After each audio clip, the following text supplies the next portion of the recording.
चांद पर यहाँ छिपा है खजाना, लूट सको तो लूट लो।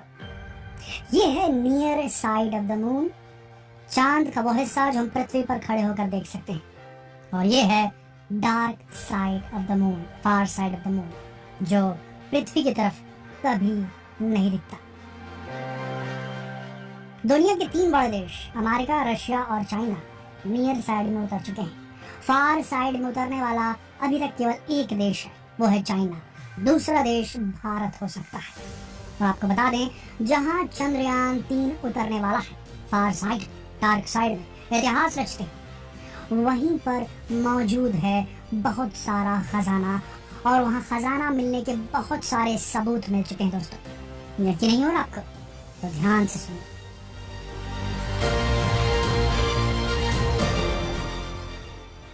दोस्तों, अगर आप गूगल पर सर्च करेंगे या किसी एक्सपर्ट से पूछेंगे कि धरती पर सोना कहाँ से आया, क्या धरती के अंदर सोना भी उसी प्रकार से बनता है जिस तरीके से डायमंड बनता है, तो जवाब आएगा बिल्कुल है। धरती पर सोना बनता नहीं है।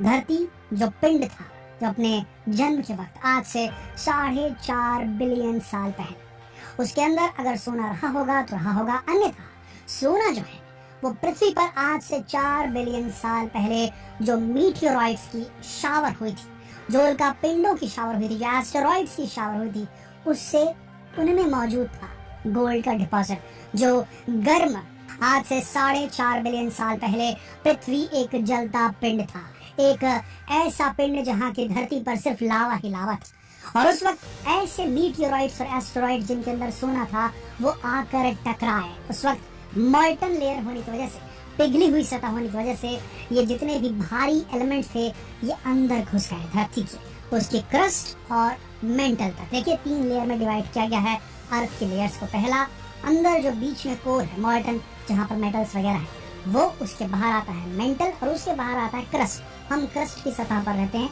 जमीन के ऊपर रहते हैं। जो गोल्ड उन कॉमेट्स और एस्टेरॉइड्स आया था वो क्रस्ट और मेंटल के बीच में अंदर चला गया है, और जब हम खुदाई करते हैं तो इन्हीं 2 लेयर्स के बीच हमें वो मिल जाता है। ठीक उसी तरीके से जिस तरीके से एस्टेरॉइड और मीटियोर्स की शावर से धरती पर गोल्ड आया था, उसी तरीके से चंद्रमा पर भी ऐसा हुआ था। और चंद्रमा जो बना है, जो उसकी थ्योरी बताई जाती है उसके जन्म की, तो चंद्रमा जो है वो पृथ्वी से ही बना है।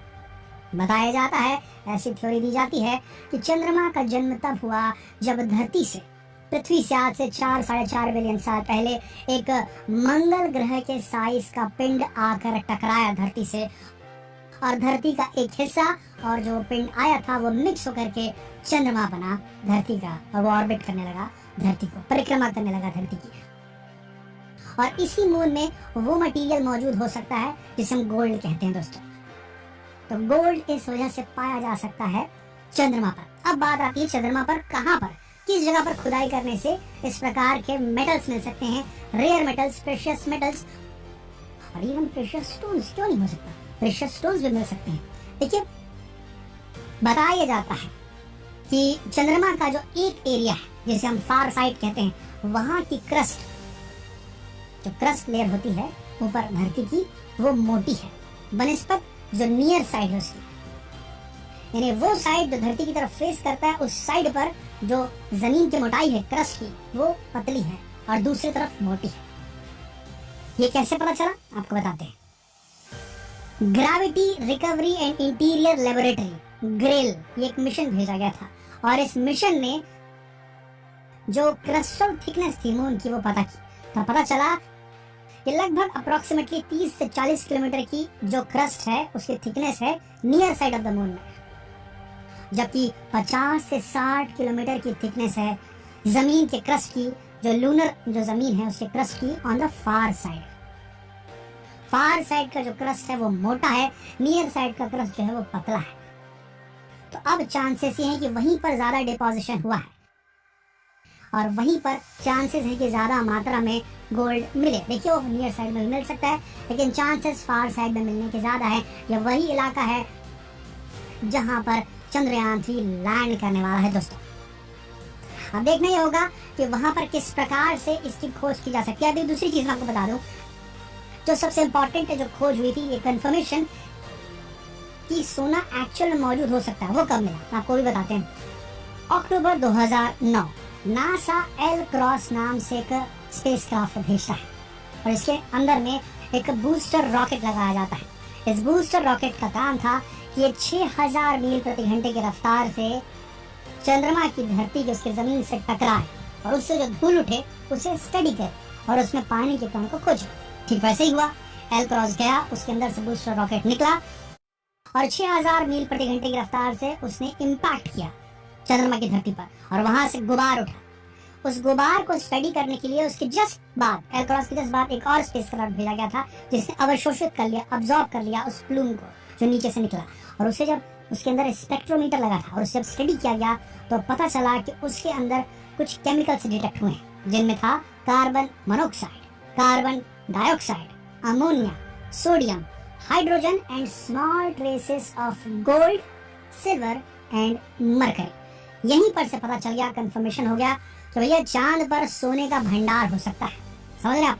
तो कंफर्मेशन है कि चांद पर सोने का भंडार है और ये उसी जगह पर किया गया। इस इम्पैक्ट को एल क्रॉस ने जो किया था इम्पैक्ट, ये साउथ पोल पर किया गया था, कहीं पर चंद्रमा की धरती पर, जहां पर अभी चंद्रयान 3 जा रहा है। तो चंद्रयान 3 का ये मिशन जो है बेहद इंपॉर्टेंट है, न सिर्फ पानी की खोज के लिए बल्कि उसके अंदर जो मून मिनरोलॉजी मैपर लगाया गया जिसे वो एनालिसिस करेगा, इन सीटू एनालिसिस करेगा। प्रज्ञान रोवर जो है विक्रम लैंडर से अलग होने के बाद प्रज्ञान रोवर जो रोबोटिक है, रोबोट जो है रोबोटिक आर्म के साथ है, वो वहां पर स्टडी करेगा लूनर सॉइल को और वहां पर ट्रेसेस भी मिल सकते हैं हमें गोल्ड के।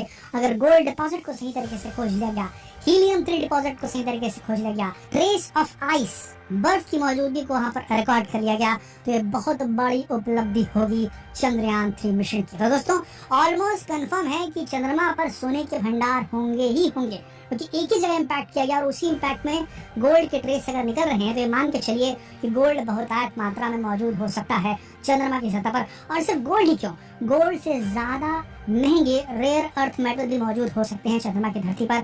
साथ ही वहाँ पर पानी भी मौजूद हो सकता है। पानी बेहद महत्वपूर्ण है दोस्तों वहाँ पर कॉलोनी बसाने के लिए, और उस पानी का इस्तेमाल करके वहाँ पर फ्यूल बनाया जा सकता है। H2O यानी कि पानी को अगर H2 और O2 में अलग कर दिया जाए तो इससे फ्यूल बनाया जा सकता है। सबसे बड़ी बात यह है कि चंद्रयान 3 जहाँ उतर रहा है वहाँ पानी मिलने की भी गुंजाइश है, वहाँ रेयर अर्थ मेटल मिलने की भी गुंजाइश है, वहाँ सोना मिलने की भी गुंजाइश है, और वहाँ हीलियम 3 जो कि बेहद महत्वपूर्ण एलिमेंट है, जो कि बेहद महत्वपूर्ण आइसोटोप है हीलियम का, हीलियम 3, जिससे आने वाले समय में फ्यूजन एनर्जी, फ्यूजन रिएक्टर बना करके काफी ज्यादा मात्रा में एनर्जी नीड्स को पूरा किया जा सकता है पूरी धरती का।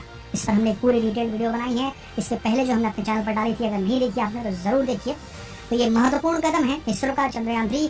हमारी प्रार्थना है कि इसरो चंद्रयान 3 को सही तरीके से चंद्रमा की सतह पर उतारने में सक्सेसफुल हो जाए। इस बार लैंडिंग सॉफ्ट हो, हार्ड नहीं। जितना हो सके इस वीडियो को शेयर करें फेसबुक पर, व्हाट्सएप पर, यूट्यूब पर। जल्द मिलते हैं आपसे अगली वीडियो में, तब तक के लिए आप सबका इस वीडियो के अंदर बनने के लिए दिल से धन्यवाद।